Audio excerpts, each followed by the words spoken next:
Bonjour à tous, je suis Estelle Viguier, créatrice, fondatrice du décodage intuitif. J'aide ceux qui veulent se reconvertir à lever leur blocage inconscient et à trouver leur véritable alignement. Aujourd'hui, on va parler d'un sujet essentiel, ces freins invisibles qui sabotent votre reconversion. Vous allez découvrir les 3 blocages inconscients majeurs, des exemples concrets et surtout comment les identifier et les dépasser. C'est parti! Restez bien jusqu'à la fin parce que je vais vous donner un exercice simple pour débloquer votre situation dès aujourd'hui.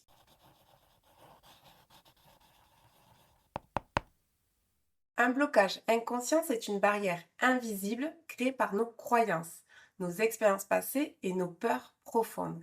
C'est comme si votre cerveau vous protégeait, mais en réalité, il vous enferme. Si je vous donne un exemple concret, imaginez une personne qui rêve de devenir thérapeute, mais qui se répète sans cesse: je ne suis pas légitime, les autres sont meilleurs que moi, je vais échouer. Vous voyez le problème?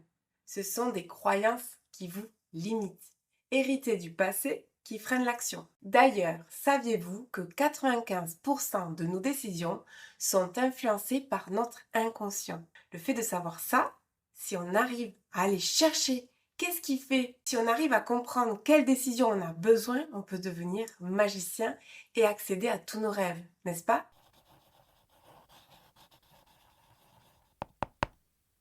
Les 6 blocages les plus courants. Donc premièrement, la peur du jugement. C'est le blocage qui paralyse le plus de monde.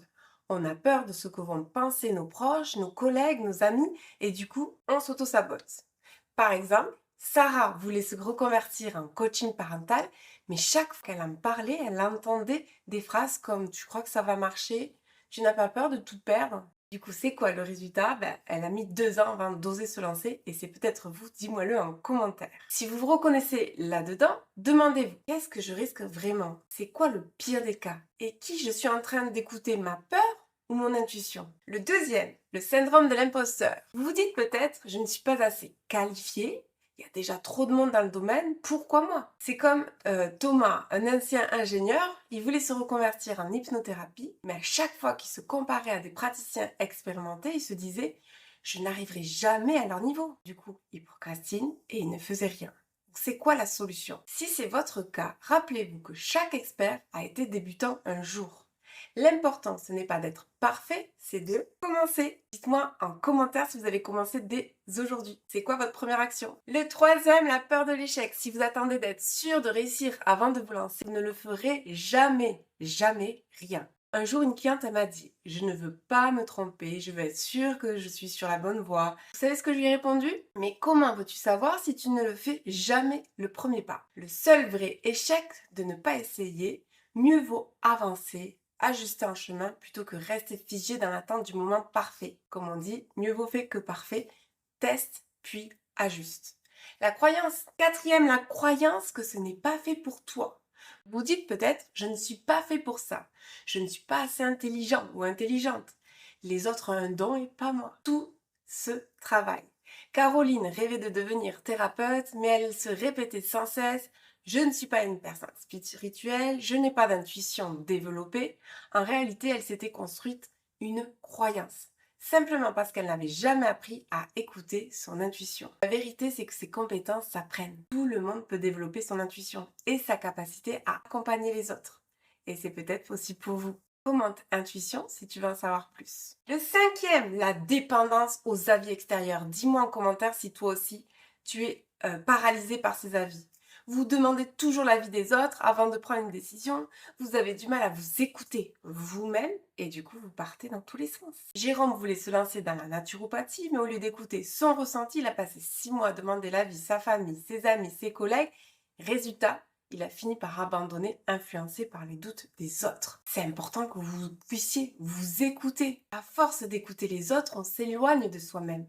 La seule vraie question à se poser, c'est: qu'est-ce que moi j'ai envie de faire? Ça nous amène à la sixième, l'attente du moment parfait. Vous vous dites: je le ferai quand j'aurai plus de temps, quand j'aurai plus de finances, quand mes finances seront meilleures, quand mes enfants seront grands, j'aurai plus de temps. Ça ne marche pas comme ça. Lucie voulait devenir coach de vie, mais elle attendait toujours dans les conditions parfaites réunies. 5 ans plus tard, elle ne retrouvait toujours. Elle se retrouvait toujours au même point, regrettant de ne pas s'être lancée plus tôt. Alors c'est quoi la solution si vous êtes dans cette situation? Le moment parfait n'existe pas. Commencez là où vous êtes avec ce que vous avez et ajustez en chemin.